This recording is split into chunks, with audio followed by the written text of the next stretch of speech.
Welcome. Thank you for joining us today. My name is Amy Sam. I am the Health Education Project Specialist at the Maxwell and Eleanor Blum Patient Family Learning Center at Mass General. Today's program is part of our Recovery Month series, which is a special collaboration between the Blum Center and the Mass General Substance Use Disorders Initiative. Before I get started, I want to go over a few items with you all. Please note that today's session is being recorded for educational purposes. If you're interested in viewing the recording, it'll be made available on our Blum Center website at massgeneral.org/Blum-Center. Please note that everyone is in listen-only mode. You all have been muted so we can hear our guest speakers today. If you have any questions for our guest speakers, you may use the chat feature, which is located at the bottom of your screen. Only Blum Center staff and our guest speakers will see your questions. Please do not share any personal medical information or questions in the chat. If you have a personal medical question, please ask your doctor. Lastly, at the end of today's session, you'll be directed to a brief survey, which we'd like to ask you to help us complete. Your feedback is important to us as we plan future programs. All right, so next I am going to hand it over to our recovery coaches. Joining us today, we have Brittany, Nick, and Hansel, who will guide today's discussion. Thank you. Hi, everyone. Thank you for joining this webinar, especially during Recovery Month. I think that it's awesome that we can all come together and be able to present this. With that being said, I am Brittany Deruosi. I am the recovery coach for ARMS. I am also a senior coach. And looking forward to having these discussions. I will pass it on to Hansel. Hi, everybody. I'm Hansel Lugo. I'm the recovery coach over at Mass General Chelsea. I'm a bilingual recovery coach. Thanks for having me. And I'm Nick DeSimone, recovery coach at Revere Healthcare Center in Revere.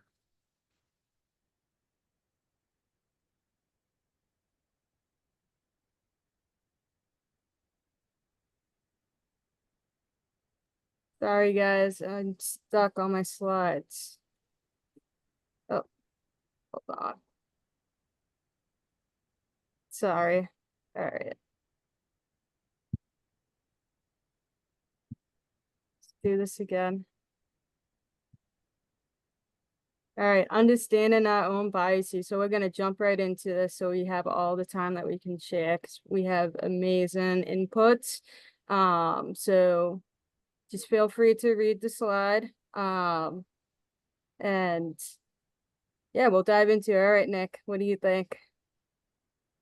Yeah, I think first, my thoughts and stuff we discussed, obviously going into this were that why is this so important? We all have been exposed to this a little bit, especially as, employees of MGB, unless you're new.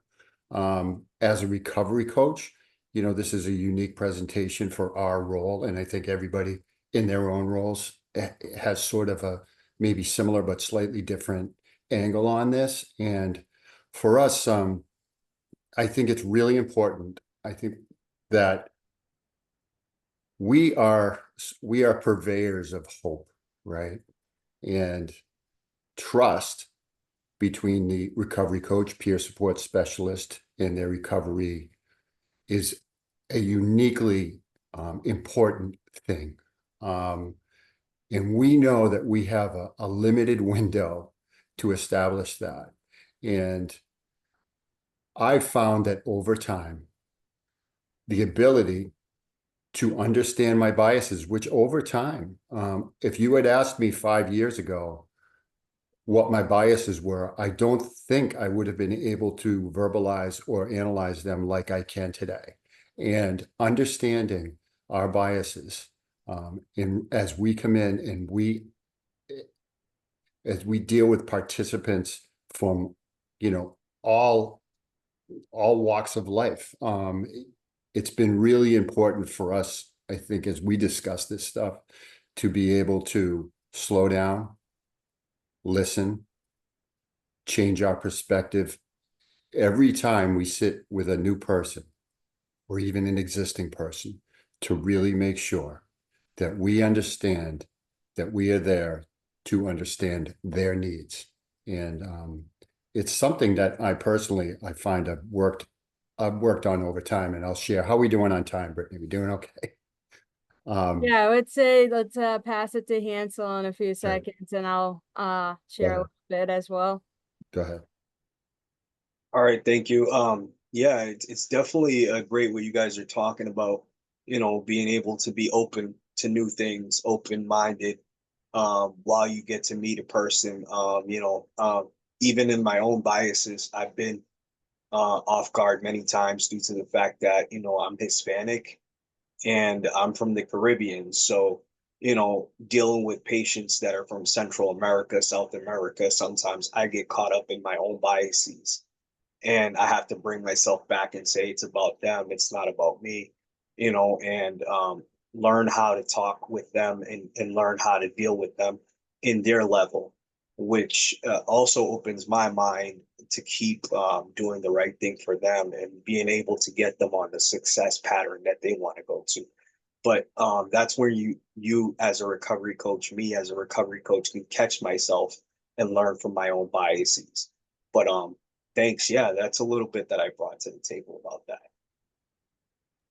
Yeah, and I can totally agree with you, Hansel, even you, Nick. Like, I think it was a humbling experience for me as well, with being educated and doing all the proper trainings when it comes to cultural and diversity, because, understanding our own biases, I accept everybody, I am the most like, caring person, but when it comes to really being honest, I had to understand what biases meant to me and knowing that subconsciously, like, yeah, I do have some biases, but that doesn't mean that it's going to affect, the way that I help people, the way that I view people. If anything, it's going to want to make me learn and educate myself more, to help understand and help that person that is experiencing different barriers than, a normal person would, like myself, or, it really dives into that diversity and the whole equity and equality. So, yeah, that was great, guys. Let's keep it moving and move on to the next slide.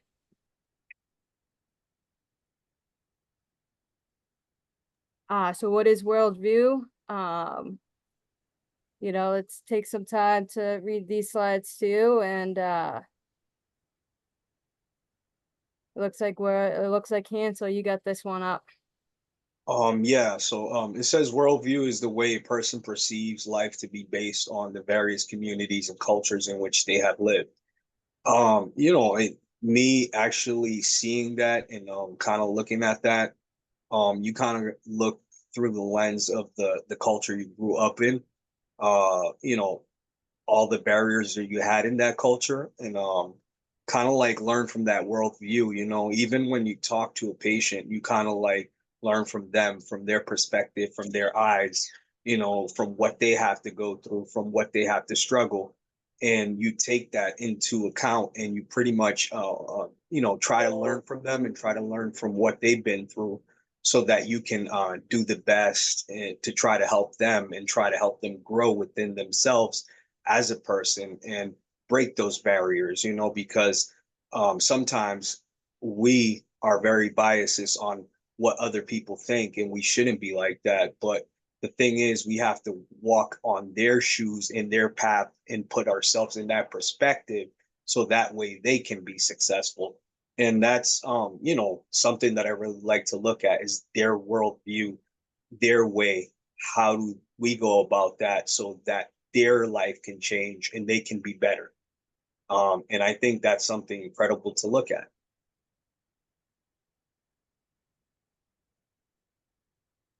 I think the importance of sharing in this particular topic. There was a quote I heard, and this isn't from the recovery world, and the quote is, "We didn't know what we didn't know, and we couldn't see what we couldn't see."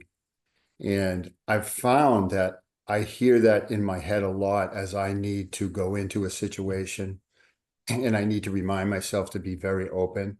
And oftentimes there's absolutely no way we can understand where someone's coming from, and we cannot apply what we know to be our practice, our, you know, our whatever, our culture. And it's very hard to do that because all we have is what our brains are telling us is completely normal in our world.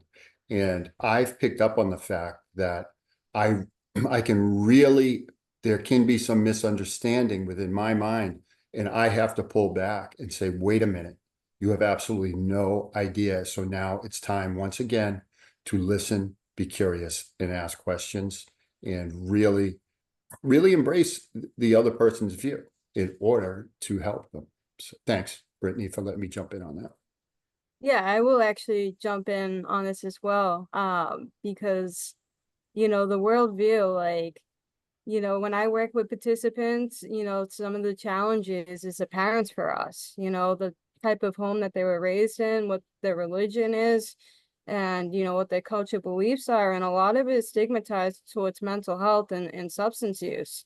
You know, and that's a culture and world that they grew up in generationally, you know, like that this is a choice that, you know, my son or daughter or this person is choosing to use a substance, not knowing the background and not knowing the medical model and not knowing, you know, that all that it entails. You know, it's still that choice versus disease. And I think that, you know, this very well ties into worldview, you know, because of the challenges that it can take. And like I see it on a daily basis when I work with a lot of my participants, you know, and helping them, you know, process and walk through that and learn that they're not alone in this and that there are many resources for the way that they're feeling and what they're also feeling as in support, you know, from their loved ones. So I think it's great to kind of transition with that as well.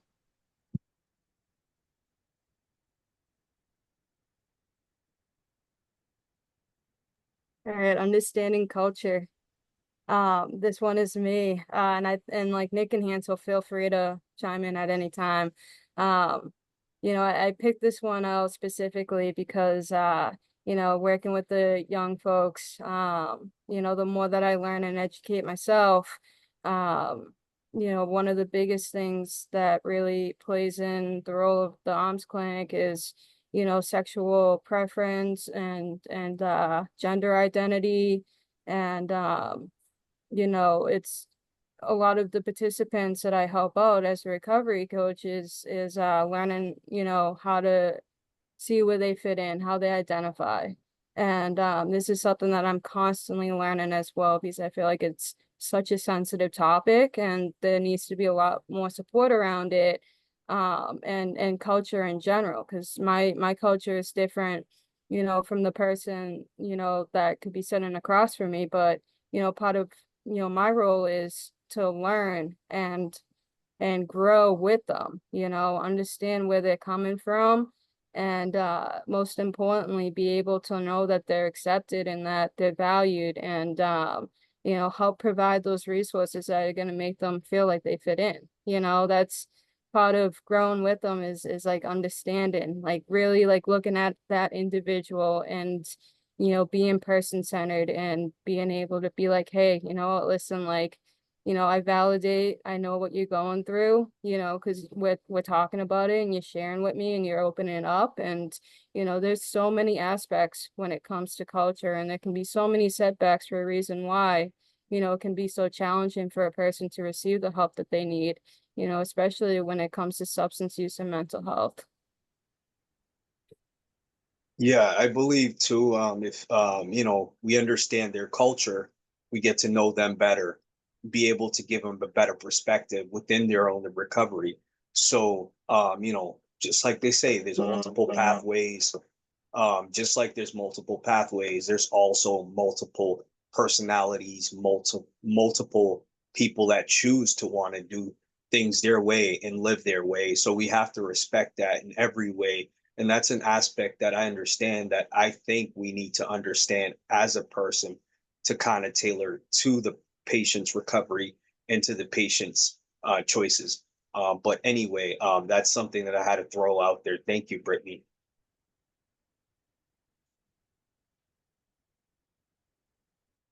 Nick, do you have anything to chime in, or are we ready to move to the next slide? I think any comment I have will probably go into the next slide. Awesome. So go ahead. Learning about a person's culture. All right, go ahead, take it away, Nick. I think this is more, I mean, this is a common thread throughout this, and it's like, why are we here, right? This is a reminder. We need in our job every day, we need to slow down and go back to this and say, yes, this is what I need to do. It's easy. I think the idea is we can learn this, we can look at it, but as the days go by and life happens, things change. Things change in the world, things change in the news, things change everywhere. And I think I've found it really important to be able to say, this is a list you could look at every day before starting your day and sort of set your tone,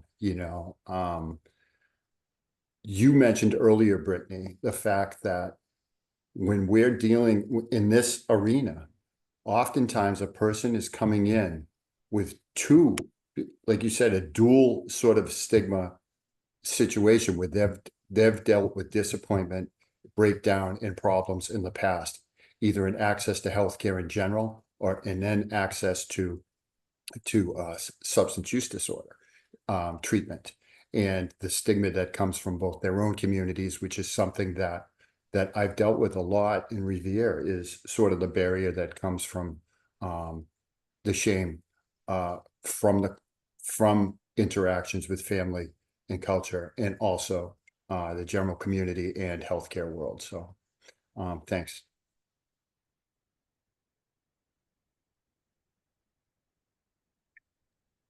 Do you have anything to add in, Hansel? Yeah, I would say, just pretty much what Nick talked about, just getting to know the person, getting to know the individual, making sure that we have an open mind, making sure that there's a desire to understand. You got to be curious, you really got to learn about the individual you're working with and make sure that they have the right opportunity and the right chances to succeed. And we're just there to, make sure that they have these opportunities. And if we're able to learn about their culture, including their culture in the opportunities, it's amazing growth for them. Yeah, and I'll chime in a little bit too, where I believe that this is where the trust and the connection can really, become, the benefit of what this participant is going to receive from having a recovery coach. I know when, I get a new referral, one of the things that I don't do is I don't go into their medical charts and look at everything. I like to reach out to them first, and I like to open up that connection, and I like to get to know them, from my own point of view. Let me learn about you. Let me know, what you like to do. What are your hobbies? What type of music do you like?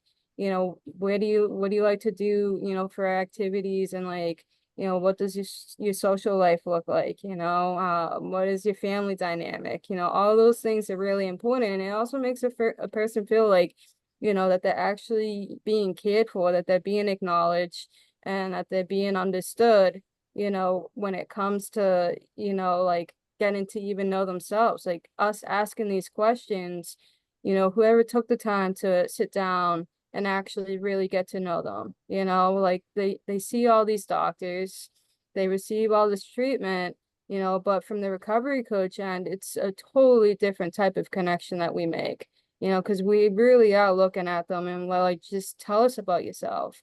If you don't know, because I know for myself, I didn't know who I was as a person. It took me, a while to really understand that from my own point of view, but us being able to ask the right questions allows that to not only form a relationship with them, but probably for themselves as well.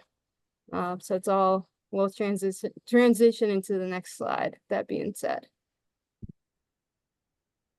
This is kind of like a little review that we kind of talked about, the summary and steps for embracing diversity. And the miracles that can happen when we really take the time to stop and get to know a person and get to know challenges in their culture and their life perspectives. You know, it really allows them to be able to connect. All right, the impact of stigma. I think we can all talk about this, and it's such a heavy topic for us as people in recovery and also as recovery coaches. So Nick, take this one away. Yeah. Most of the people we support have been stigmatized at some point. Stigma is very powerful and can affect a person's self-esteem and motivation to grow. I feel like I have encountered that. First of all, stigma, you know, of my substance use and how it played out over time in with my primary care physician at the time, my interactions in the medical world, and the work world at the time, made me very cautious and almost there were certain events that were truly traumatizing to me, where what I felt at the time was such a betrayal of trust, that it really shut me down. And I think that as you uh, as you transfer that into our world today, I mean, I like that because I have a I feel like I have a very strong connection. I have not been stigmatized. You know, I have not been stigmatized due to my race or gender, you know, to my knowledge, that I can give a story of, but the people I work with.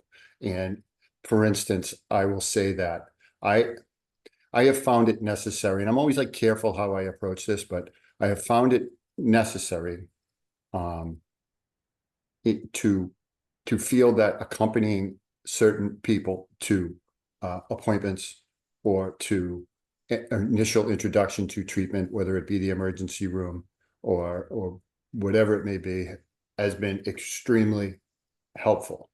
And I feel like I have seen wonderful, wonderful things. I have seen the most caring people that have just opened my eyes, but I have also seen people be dismissed by frustrated, we'll just say hospital staff. And I think when someone experiences that, and I've had a few people share in some of these presentations about that, it can really set someone back on their track to recovery. They're extremely fragile at that time. They're looking, quite honestly, to prove that they will not receive the help that they've been told is out there, and they have seen it and they expect to see it again. And I believe I have seen, with a very patient and supportive approach over time and very understanding, really the art of listening and being really curious, has opened that up. And I've seen people really drop their guard, and I've always loved to see that. Sorry I went on so long, Brittany. No, we're good for time, and so this is a very heavy topic. All right, go ahead, Hansel, take it away. Yeah. So pretty much, yeah. You know, being stigmatized is very damaging, to oneself, to a patient, even to people around you. I mean, like, you know, I've been stigmatized not because of the color of my skin, but just because I had a traumatic brain injury. So even, you know, being Hispanic of the Latinx community, I also been stigmatized because of my, you know, brain injury. So dealing with a patient that had brain injury, you know, he was also stigmatized, and just being able to go to his appointments with him, you know, like Nick said, you know, join in, go to appointments with him, kind of get him to slow things down and you know, listen and be attentive. You know, and getting people that are kind, you know, that are able to talk to the patient, that are able to hold his hand at the same time, not just bark orders at him or be able to, you know, shame him in a way that, you know, can make him feel more stigmatized. You know, we got to understand people as people, not just, you know, as somebody that, you know, of color or has a traumatic brain injury. or chooses, to be a type of way, we can't just stigmatize those people. We got to look at them as individuals, as people, and that's what, being able to understand the community and understand the people makes you a better person. It makes you understand that, these people have choices just like anybody else. So we got to be aware. And I'll also chime in on this as well. Being a person in recovery, I've definitely been stigmatized. Even prior to when, I wasn't doing well and I was really caught up in my own active addiction, between all the, doctors and, doctor shopping and all those words that we don't like to hear, that can be very stigmatizing towards us. But also like, a young person coming into recovery, as I felt a lot of stigma because of my own age, oh, like she's so young, like has she had enough, pain to really be able to find recovery for herself? What does she really know? It's, all those things, coming into recovery. And there were great people that I met along in my process, but from that point of view, like being around older people and like even nowadays I still get it when I tell people that I have 9 years in recovery. It's like, oh, what did you do? Get sober when you were 12 years old, and it's like, yeah, it's a joke and like I'm able to brush it off, but that's still, a little bit stigmatizing because young people can recover and it's becoming, so powerful today to see it. And then also, it's stigmatizing for my recoveries as well. I've encountered many times where, I had to advocate for some of my recoveries when it came to the way that they were being treated in the emergency rooms. It's like look at it for her as a person. She's a person. She needs the same medical help that anybody else needs when they come through those doors. I don't care if she's been seen so many times. I don't care, if she's like all the others that come in here. Don't look at her like she's the other, and it's so many times that it happens. And even as a recovery coach, I still experience some stigma when I go into the emergency rooms to see a participant. It's gotten a lot better, but this is how, we continue to raise awareness is by talking about it and spreading awareness and letting them know that we are people as well, and we have the right to be treated just as anybody else. And, our medical condition is just as valid as any other medical condition. So with that being said, we'll move on. Addressing stigma. I think as recovery coaches, we all do this, right? We all address and we all raise awareness. And, I think most importantly, it's like we are able to help the recovery or participant walk through this, like this stigma in so many different ways, a lot of the times it can push them right out the door, but if we're able to address it with them and we're able to address it with our medical teams and, clinics we work for and even the communities and the people around us, that's addressing it. I mean, even being a power example, letting people know that I'm a person in long-term recovery is addressing the stigma. And it gives people hope. And like, I think hope is the biggest thing when it comes to being able to address stigma. So Nick, I'll pass it on to you. Yeah, I really like this slide because in our world, the language that is used here is great.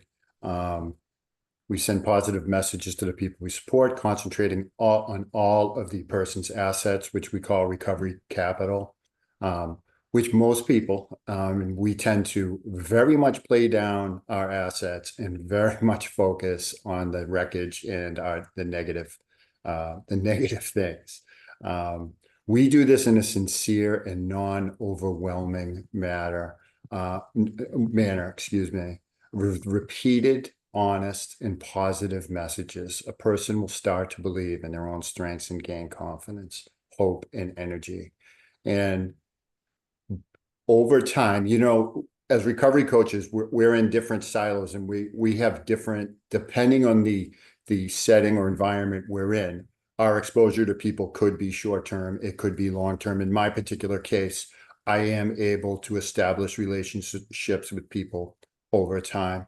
And the feedback I've received has always been that the steady message and sort of that reset when we meet with the overall sense of hope, looking at all these strengths and looking at the person's strengths and assets, it really enables us to go through a process of change.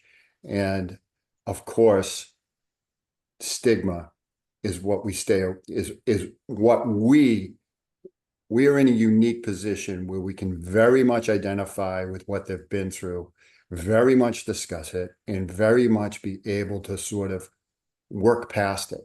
And that's again, it's very hopeful. So thank you, Brittany.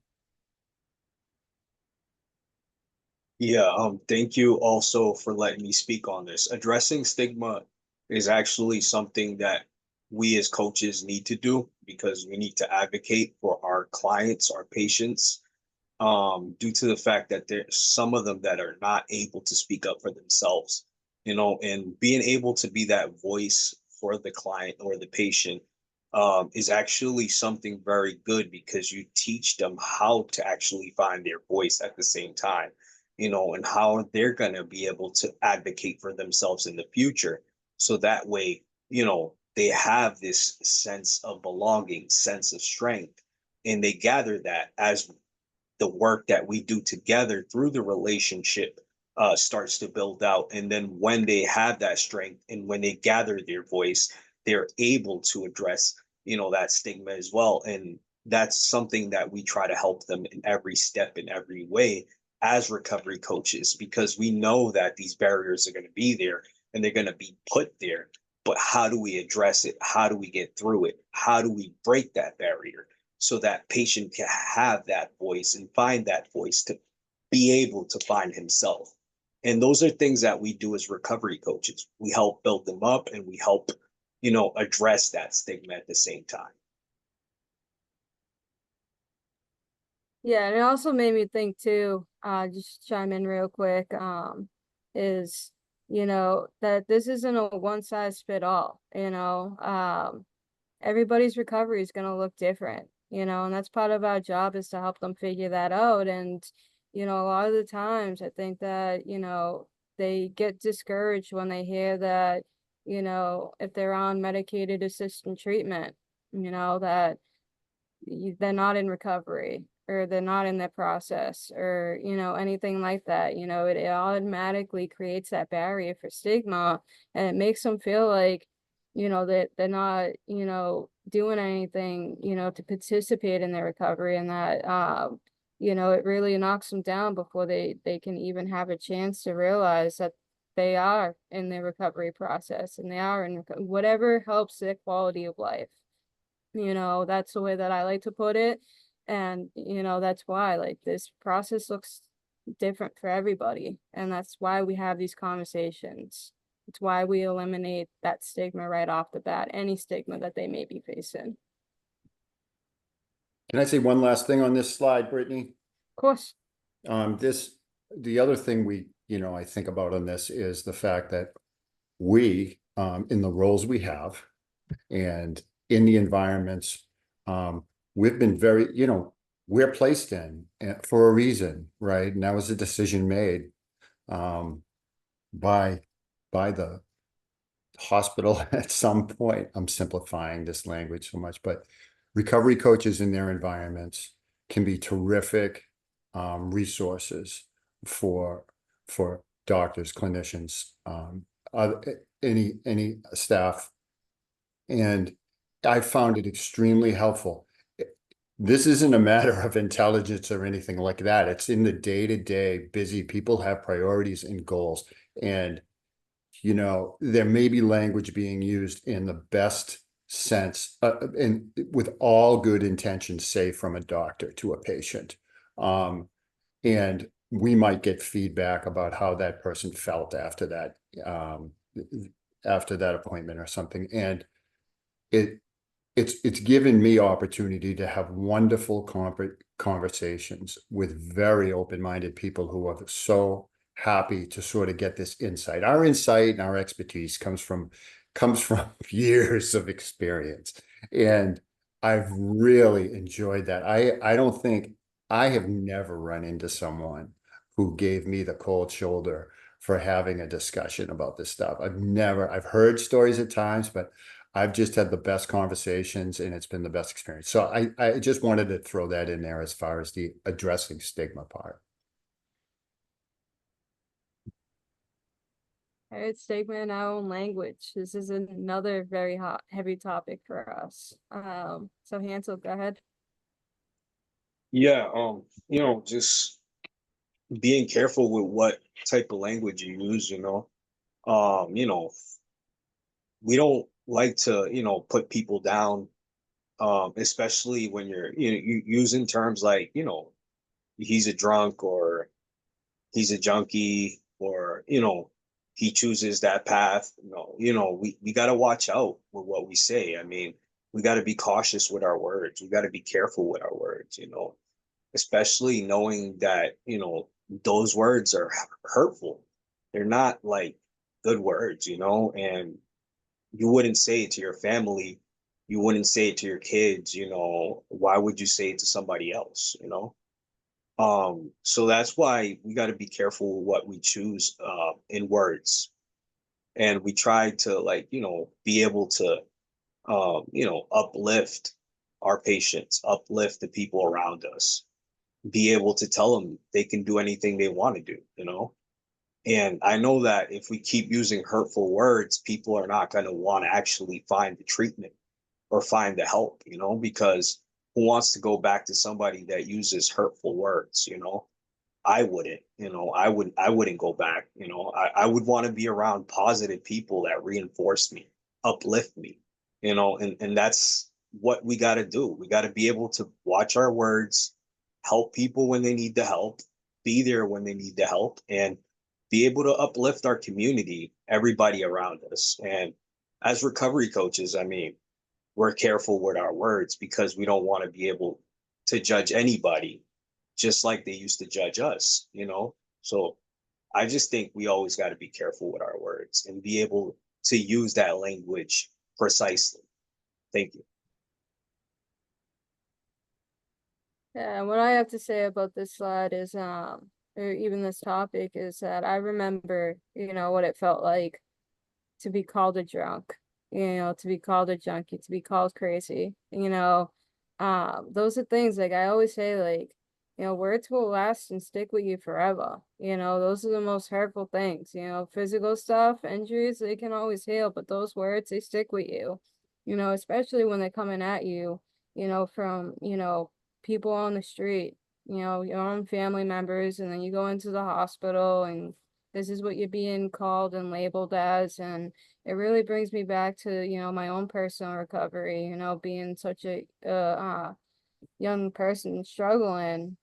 I was called a frequent flyer, so many times, hospital, yeah, jump in, or, doctor shopping, nobody actually took the time to realize, what I was actually going through. Instead, they just want to put me in this label, in this category, just like everybody else. And I wasn't just everybody else, and I think that's, the way that I try to, help my participants and, the people that I'm working with is, just because somebody called you that, just because you feel like you have this label doesn't mean that you have to fulfill what they have been calling you or what they labeled you as. Like for me, I was labeled as a runaway as a kid, or like, a troublemaker, and like in a way, like that set the pay for me. That set the way where it's like, all right, you want me to be a troublemaker? You want me to run away?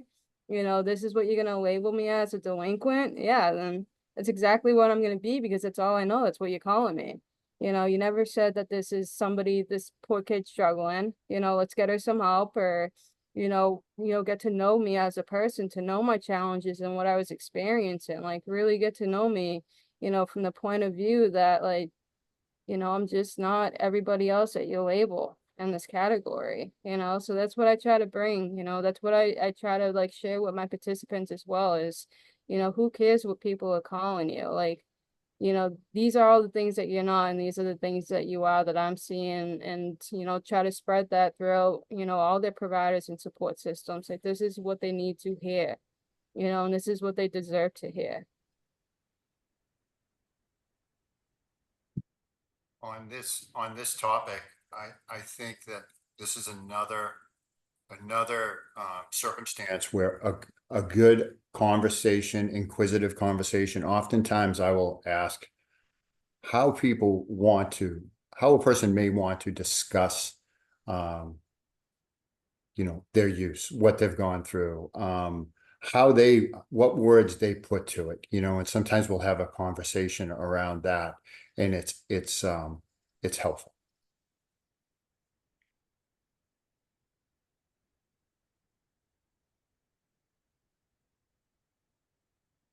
Okay, Black patients and treatments. Yeah, so I've worked with a lot of African American patients, and it's pretty you speak on the less access to effective pain control, they're more likely to receive urine tests, more likely than whites to have opiate therapy discontinued for respective marijuana and cocaine use, increased odds of opiate dose reduction during pain treatment than whites. 92% of African Americans report being discriminated against, with nearly 89% in counseling identifying covert acts of racism and contributing factor to race-based trauma. Among Black people ages 45 to 54 in large metro areas, fatal overdose rates have more than doubled from 19 to nearly 42 deaths per 100,000. I mean, you look at that and, it's sad that we're not able to have a better system for African American patients to get the treatment that they need, to get the resources that they need, to get the help that they need, because it should be out there. The help should be out there for all of them, for everybody. Especially as me working in Mass and Cass before, I was a recovery coach there. I saw all that, and the treatment wasn't there for a lot of African Americans, and you would see them, having to leave the hospital without the treatment or the care that they needed. And it was sad because, you would try to get them to get the help, and they just didn't trust the system. So if they didn't trust the system and the system failed them, they always had this cover, and they didn't want to go to the hospital because they faced that, and at the same time, how do we get them there? Because they need the treatment, they need the help. And that's where I, as a coach, try to help them, try to guide them back, and make sure that there are people that care. There is people that care, want to help them, And I worked with a lot of patients that were coming out of jail institutions, and those institutions failed them, and they were in there because, they were Black, and they were doing the same crimes as a white person. But the thing is because they were Black, they were getting harsher sentences. And it was kind of tough, because they did the same things as others and they would get treated the worst. So if they're failed all the time and they've been failed all the time in their life, how do they even trust anybody? Or how do they even begin to trust anybody? So that's where I started having these conversations with them and speaking to them about it. Hey, I was treated like this. I was slapped in the face. I was looked down upon, but look at me now. How can I help you? How can I get you there? How can we work together to get you there? And just beginning to connect with them and getting the trust and getting them to believe, that's all in itself the beauty of recovery coaching. And that's how it starts, just having these conversations and being able to speak to the people and engage with the people in this process. And I just think it's amazing because most of those patients that I saw in those streets started to believe and started to come back to the hospital and started to get in MAT and started to get on Suboxone and started to get the help that they needed because somebody like me started to talk to them and believe in them. So we need to help these people. They're people just like us. We need to be inclusive. We need to bring equality to treatment, to care, and we always got to be ready to be able to help them wherever they are. That's all I have to bring to that. Thank you. Thanks for that, Hansel. I don't think that anybody, I'm sure there's a lot of people that could cheer on it, but you just nailed it. So we'll just take it to the next slide for the sake of time as well. All right, we're gonna shift topics, and we're gonna briefly touch upon connection and purpose, because I believe that is like the core of being able to find your pathway into recovery. So I want this to be a little bit more individualized. So Nick, go ahead, take it away. Yeah, thank you. Everything you think you know about addiction is wrong. Concludes the opposite of addiction is not sobriety. It's the connection and social bonding. Absolutely. My experience showed me this at the worst time of my life, where you live, and I've heard a lot of other people describe this, you just can't see it getting better, and you have no hope. Finding that, and I found them in the most unexpected places, but that hand outreached, that person who completely understood what I was going through and would listen to me without any judgment or any comments or any mandates or threats, telling me, you're going to kill yourself if you just keep going like this, really, really a seed was planted there for me.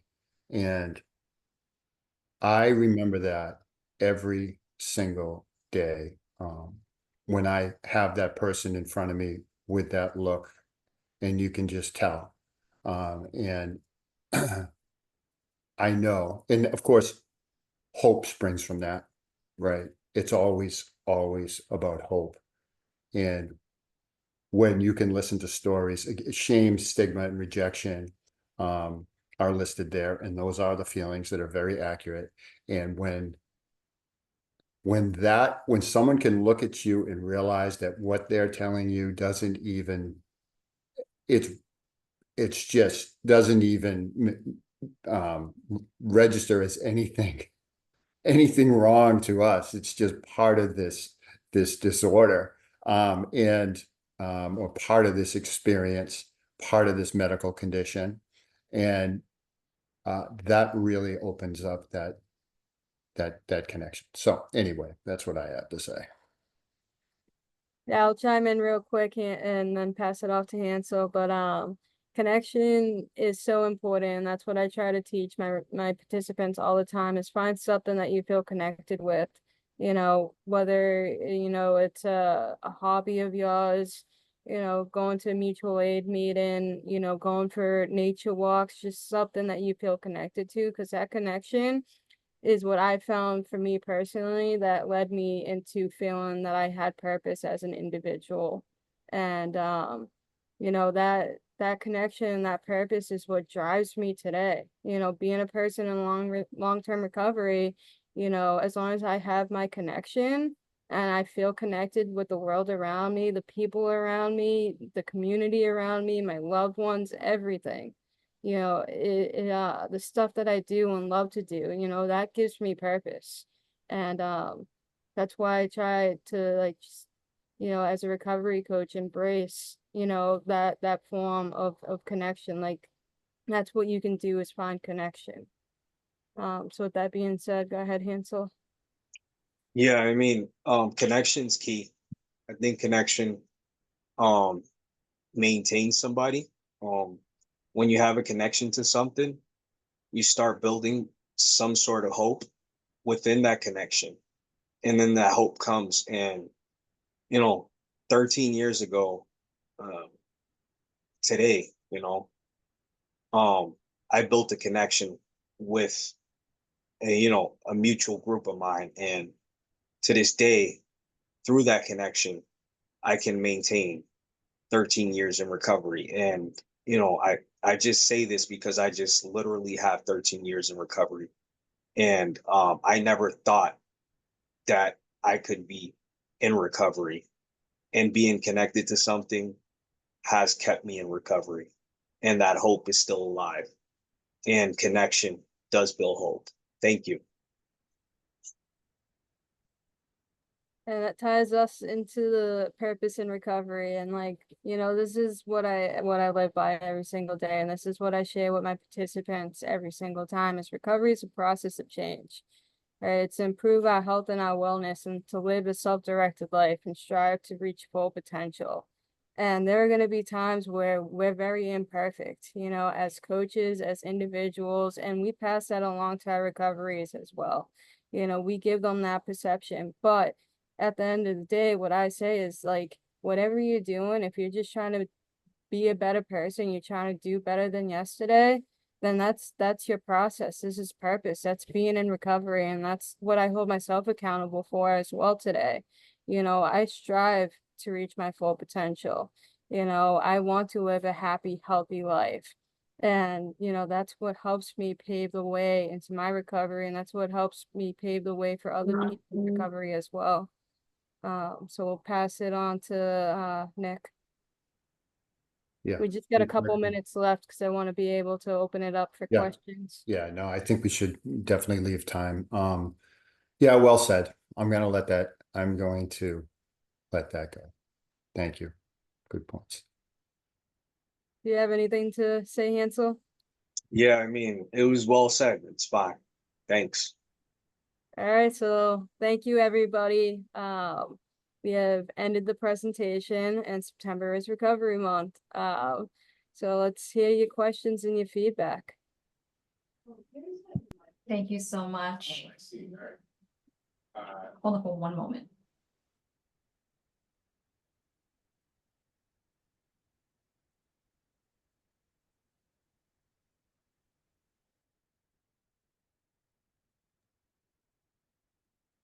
There is a comment that I would like to share with you all. We have an individual who entered in the chat.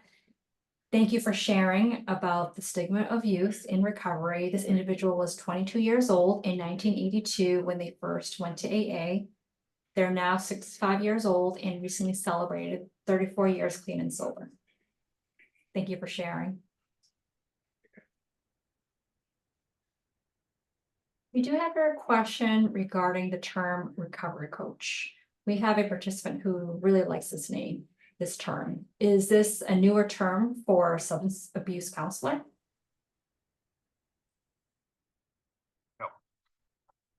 No, I don't think it's, I don't know exactly how old it is. But we use it interchangeably with peer support specialists.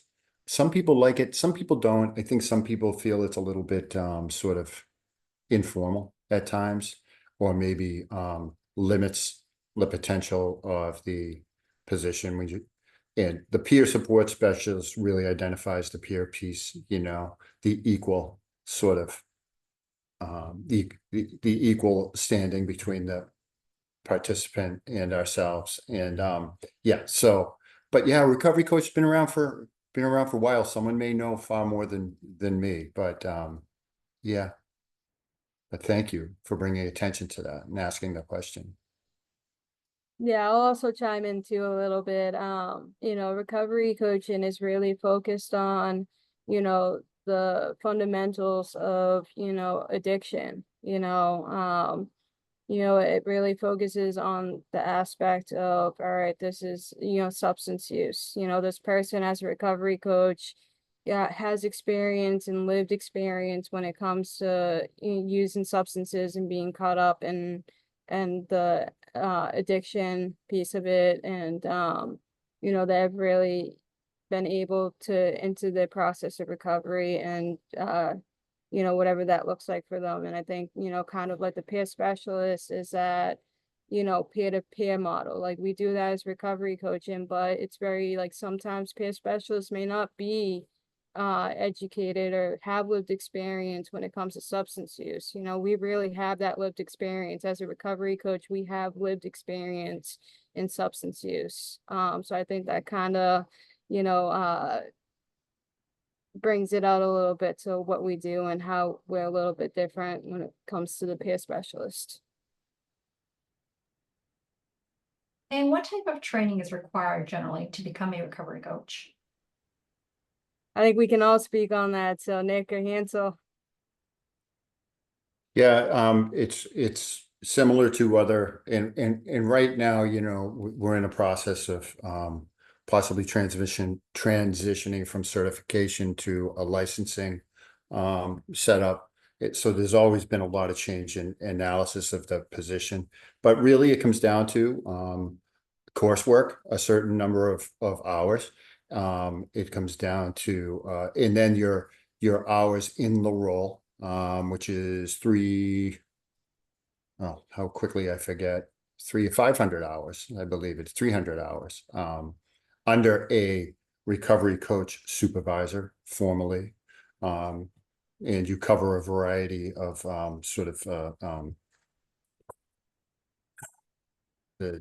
slipping my mind, but you know, a variety of areas you have to meet exposure to, and then you maintain it. And it's renewed every 2 years. And yeah, that's how they do it in Massachusetts. Yeah, you pretty much hint on it. You know, just renewing it every 2 years, making sure you're up to date with your certifications. And then, you know, they talked about licensing. So hopefully if that, you know, goes through, then things will be better. And I feel like, you know, recovery coaching is really exciting. There's a new, you know, wave of it. Before it wasn't this big, but now it's pretty big and it's getting out there. So I'm excited about that. Yeah, the last final thing that I'll say on it is that, you know, we have very different training than anything that has to do with clinical. You know, our boundaries and ethics look very different. You know, as recovery coaching, we have a very wide gray area when it comes to, you know, type of connections that we can make. And, you know, the training is a lot different, like the Recovery Coach Academy, RCA, that's where to start if you're interested in becoming a recovery coach, or just look up a position in a nonprofit organization, and you know, they'll pave the way for that to make it happen. Thank you. We do have a couple of comments I would like to share with you all. They're very lovely. We have an individual who wants to thank you all so much for sharing your personal experiences, and thank you for helping all of us to understand the disease. Open connection, so basic, and makes so much sense. We also have an individual who commented, great presentation. They wish there was a recovery coach back in the day for them.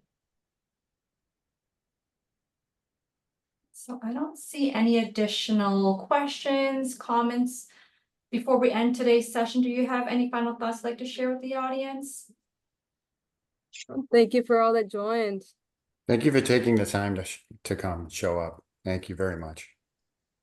Thank you, everybody. And personally, thank you, Brittany, Hansel, Nick. Thank you so much for spending the hour. This was extremely wonderful. And thank you for sharing your stories, all the wonderful things that you do. Thank you. Thank you, Amy. Now, also for anyone who's interested, as I had mentioned, today's session is being recorded. It'll be made available on the Blum Center website at massgeneral.org/Blum-Center. Thank you so much, everyone. Take care. Thanks. Take care.